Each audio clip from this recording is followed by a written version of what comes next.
दोस्तों, आज हम लाए हैं अपने धान के किसानों के लिए सफेद सोना। और ये देखिए कैसा हीरे की तरह चमक रहा है और ये जादू की तरह असर करता है और हमारे धान की जो फसल है उसमें विभिन्न प्रकार के रोग, विभिन्न प्रकार के जो कीट हैं उनसे बचाता है और ये काफ़ी सस्ता पड़ता है और काफ़ी अच्छे रिजल्ट हमारे किसान भाई इससे ले सकते हैं और अपने धान से दो गुनी उपज ले सकते हैं। और दोस्तों, ये है फिटकरी एलम। और ये जो फिटकरी है हमारे किसान अपने धान में प्रयोग करके एक अच्छी उपज ले सकते हैं। तो दोस्तों, आज जानते हैं कि ये जो फिटकरी है इसमें ऐसी क्या ताकत है जो हमारे धान को दोगुनी उपज दे सकता है, विभिन्न रोगों से बचा सकता है। तो दोस्तों, ये जो होता है एक प्रकार से एक हमारे खेत में फफूंदी नाशक के रूप में काम करता है, कीटनाशक के रूप में काम करना है और ये जो काम करता है हमारे धान की पैदावार भी बढ़ता है। अब दोस्तों, ये जान लेते हैं कि ये जो हमारे धान की फसल को कौन कौन से रोगों से बचाता है और किस प्रकार बचाता है। तो ये सबसे पहले ये जो हमारे धान में लगती है शीत विलाइट, और शीत विलाइट काफ़ी खतरनाक होती है और ये हमारे किसान भाई जानते हैं। अधिकतर जो धान की शीत होती है, ऊपर की जो पत्ती होती है उसका निचला सिरा जो तने से चिपका रहता है उसे शीत बोलते हैं और उसमें गलन सड़न पैदा हो जाती है, उससे हमारे धान को बचाता है।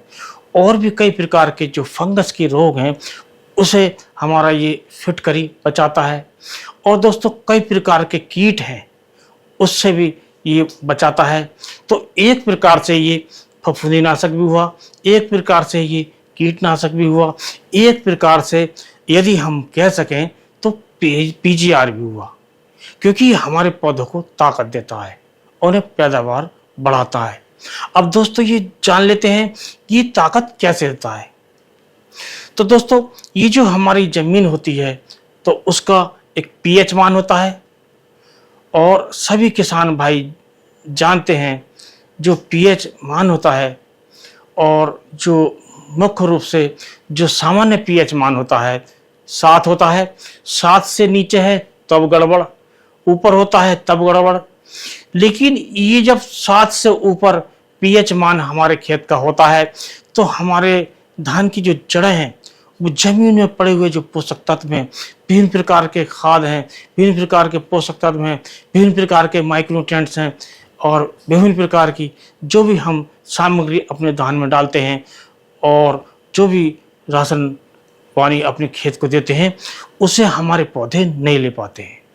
और हम फिटकरी का प्रयोग करते हैं तो ये पीएच मान को सामान्य कर देता है, अर्थात ऊपर से नीचे लाता है और इससे जो हमारे पौधों के नीचे जो जड़ें होती हैं वो विभिन्न प्रकार के जो पोषक तत्व हैं उन्हें ले लेती हैं, क्योंकि इसमें एक ऐसी ताकत होती है कि जो पोषक तत्व होते हैं वो उन्हें बांध कर इकट्ठा करके पौधों की जड़ों को दे देता है और पौधे की जड़ें अपने ऊपर को पहुंचा देती हैं। आप जानते हैं जाइलम फिलोएम का चक्कर है सब, और सभी किसान भाई लगभग जानते हैं। तो इसी प्रकार ये हमारी फसल को ज़्यादा उपज देता है, क्योंकि जब जो नीचे पड़े हुए खाद रहते हैं वो बेकार जाते हैं, ज़मीन में फिक्स हो जाते हैं, हमारा पैसा भी बेकार जाता है। तो उन पड़े हुए खादों को जब ये देता है पौधे को तो हमारे पौधे ज़्यादा पैदावार देते हैं, क्योंकि उनमें जो फोटोसिंथेसिस होता है, जो प्रकाश संश्लेषण होता है, उसकी जो गति है उसे बढ़ाता है, जिससे हमारे पौधे ज़्यादा भोजन बनाते हैं और इसके कारण हमें ज़्यादा उत्पादन मिलता है। अब दोस्तों, इसे जान लेते हैं कि इसकी जो मात्रा है हमें कितनी लेनी चाहिए। तो हमें इसकी जो मात्रा लेनी चाहिए 2 किलोग्राम प्रति एकड़ के हिसाब से लेनी चाहिए। यदि हम 2 किलोग्राम प्रति एकड़ के हिसाब से अपने खेत में प्रयोग कर लेते हैं तो हमारे खेत में कई प्रकार के जो फंगस के रोग हैं वो नहीं आते हैं और हमारे जो कीट हैं कुछ वो नहीं आते हैं। और इसी प्रकार इस हमारी जो पैदावार है जो धान की वो बढ़ जाती है। तो ये एक प्रकार से ये हमारा फ़ायदा ही फ़ायदा है और ये रोगों से जो बचाता है और पैदावार भी बढ़ाता है। तो इसका प्रयोग हम कर सकते हैं। अब दोस्तों जान लेते हैं कि इसे जो प्रयोग करने का तरीका क्या है। तो दोस्तों इसके प्रयोग करने के दो तरीके हैं। सबसे पहला जो तरीका है कि हम जो ये फिटकरी है,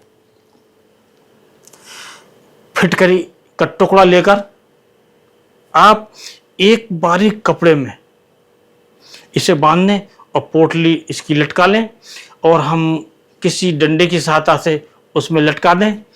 जहाँ पर पानी गिरता है, यह हौदिया होती है या स्थानीय भाषा में आप कुछ भी कहते हैं, तो जहाँ पानी शुरुआत होती है वहाँ पर आप डाल सकते हैं, जिससे ये धीरे धीरे घुलकर पूरे खेत में एक समान फैल जाती है, जिसके कारण हमारे जो रोग हैं धान के वो नहीं आते हैं।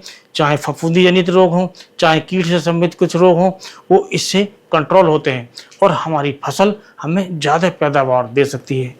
और दोस्तों दूसरा तरीका ये है कि हमारे किसान भाई यदि इस प्रकार नहीं दे पाते हैं या पानी नहीं चला रहे हैं, बरसात हो रही है, तो वो उसका जो प्रयोग है इसे अच्छी प्रकार कूट कर बारीक कर लें और यूरिया में मिलाकर प्रयोग कर सकते हैं या मिट्टी या रेत में मिलाकर प्रयोग कर सकते हैं और एक समान मात्रा में अपने खेत में प्रयोग करें तो इसके काफ़ी लाभ ही लाभ है। एक प्रकार से ये जादू की तरह काम करती है और इसका प्रयोग करके आप ज़्यादा उत्पादन ले सकते हैं।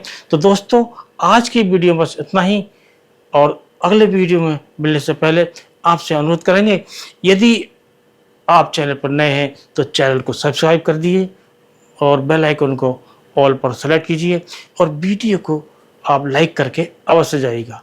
इसी के साथ इस वीडियो करते हैं समाप्त। अगले वीडियो में नए टॉपिक के साथ फिर मिलते हैं, तब तक के लिए नमस्कार।